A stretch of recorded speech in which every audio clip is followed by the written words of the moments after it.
In this thought-provoking video, an ex-Muslim discusses three major Christian doctrines. They are the deity of Christ, death and resurrection, which Islam unequivocally denies. Let's go to the video and I will give my thoughts at the back end. But there was one particular friendship that you developed, and maybe you can tell us what age that was and how that over time started to introduce you to Christianity. Absolutely. It was something I did regularly. Was I would challenge people on the gospel. Friends would say to me, "Nabil, do you know Jesus?" And of course, Muslims have a very developed view of Jesus. They believe he's the Messiah. They believe that he's a miracle-working man. He's sinless. Muslims believe Jesus is going to come back at the end of times. And so I would have a script ready to give, and I would challenge people on their view of Jesus. And by the way, how did Christians generally do when you did challenge them on their faith? Miserably. What I realized very early on was that even the slightest challenge on the Bible, on the reliability or the compilation of the Bible, or on Jesus' deity, or on the Trinity especially, no one really knew more than just enough to say what they were told to say. They didn't really know why they believed what they believed, didn't know how to defend it. And so as part of me honoring Islam, I would challenge Christians. Because you see, Muslims see the Trinity as polytheism, and that's offensive to Muslims. And so in so challenging one specific Christian for the first time, and this is when I was a freshman in college, for the first time someone was able to actually respond to my challenge. And I realized this guy not only knows some information about his faith, but he actually cares about his faith. And so we developed this friendship that resulted from me challenging him on the Bible. And that's how I began to get introduced to the power and truth of the gospel. His name was David, is that right? And I love about in your book how you talk about David was loving to you, patient with you, became a friend to you, which meant so much to you. It wasn't just this all just about this one conversation. There was more of the heart of Christ behind that. Maybe talk about that a little bit. Yeah, I really do think that, well, I believe what Jesus says. Jesus says that unless you're willing to pick up your cross and follow me, you are not worthy of me. So the gospel is not just, hey, do you want to be saved? Hey, do you want to live a better life? It's, are you ready to die for the sake of this message? And that's something that requires someone to lay down their life. Now, if I'm telling someone, hey, lay down your life, but they don't know they can trust me, why would they ever listen to me? You need to have a relationship with someone when you're sharing the gospel with them, if they're going to hear it. Now, of course, I'm not saying that street preaching doesn't work. I've preached on the side of the street too, and that does work at times. But by far and away, the most powerful way to share the gospel is through relationships. Right. So through this friendship and relationship with this man, David, you were driven to a point of really just a decision between Islam and Christianity. Tell us about how that happened and what happened. For a Muslim raised in the West, devout Muslims, a lot of it has to do with apologetics and with truth. What is the truth? Islam very clearly denies some things about Jesus. Yes, Jesus is miracle working, he's the Messiah, but it denies that he ever died on the cross. It denies that he ever claimed to be God.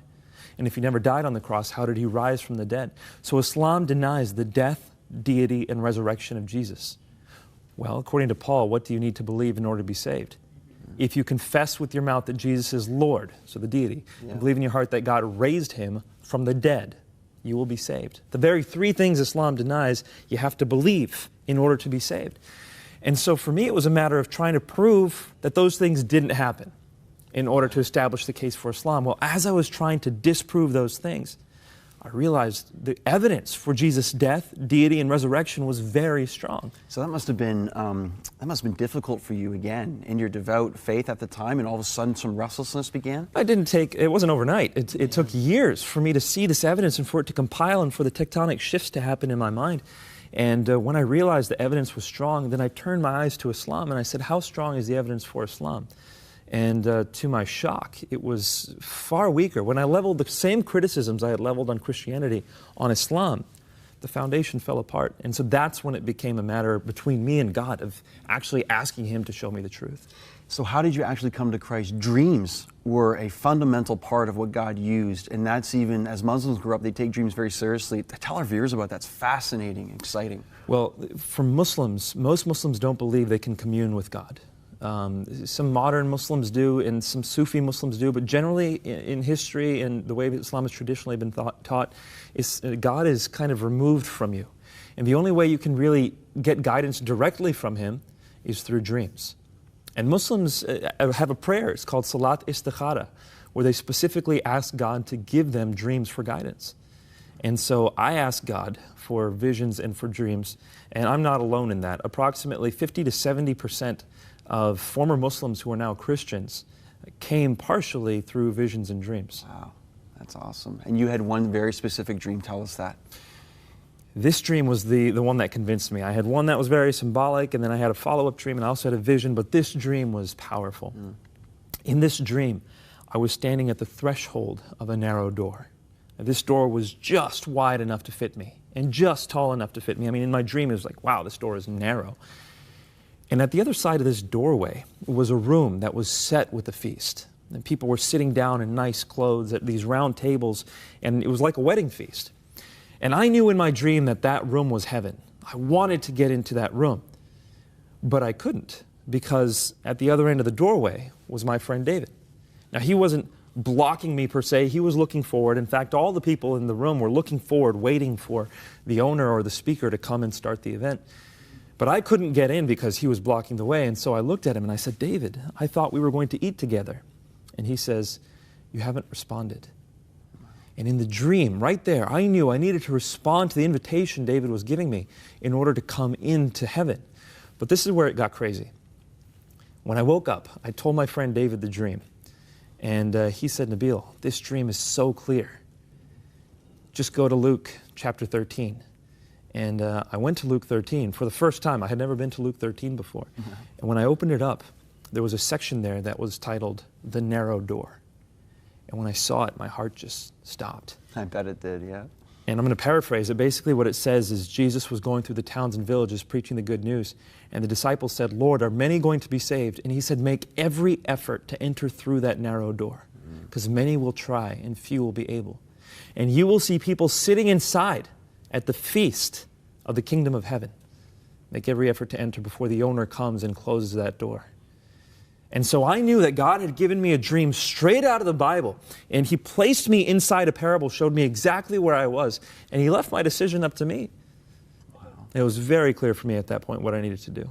So then what did happen from that point? Because again, your story is amazing in the sense that it wasn't just necessarily that day, but it took a while for you to actually give your life to Christ. You know, Robbie, in order for a Muslim to become a Christian, they have to be willing to give up a lot. Depending on how devout their family is, their identity is usually wound up in Islam. So it wasn't just me saying, I'm going to change my beliefs. That's right. It's me saying, I'm going to leave my family and everything they've stood for, all the way back to Muhammad's time. I mean, my last name's Qurayshi. If Muhammad had a last name, it would have been Qurayshi. He was part of the Quraysh tribe. And so I had to give up everything.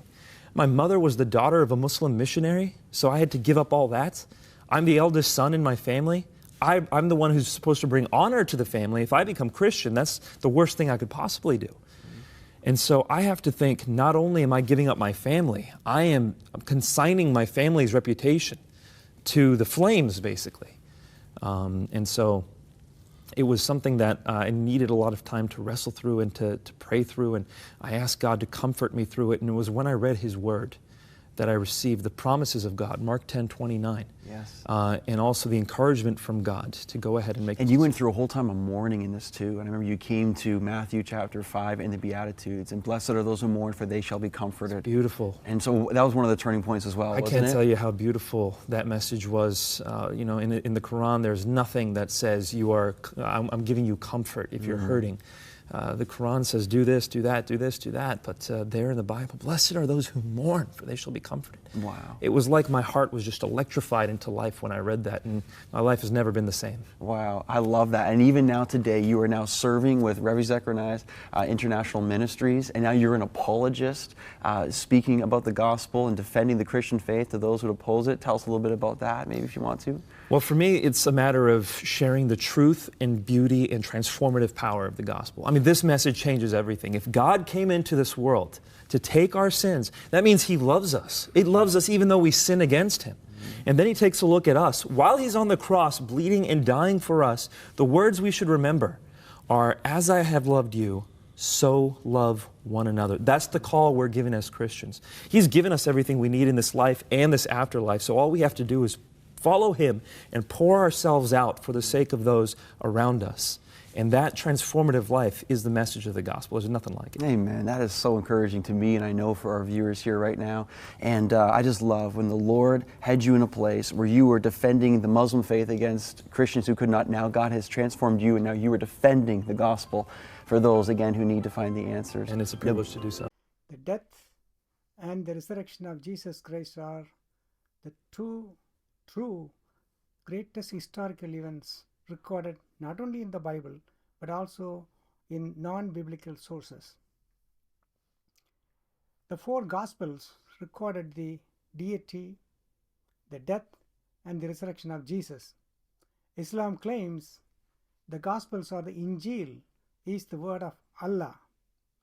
If we don't believe in the deity, death, and resurrection of Jesus, it means you are denying the word of Allah. It means something has gone somewhere wrong. That means either Allah is liar or somebody else is liar. Now, Quran 3:54 says, Allah is the greatest of deceivers and plotters. One may be wondering how Allah deceives and plots.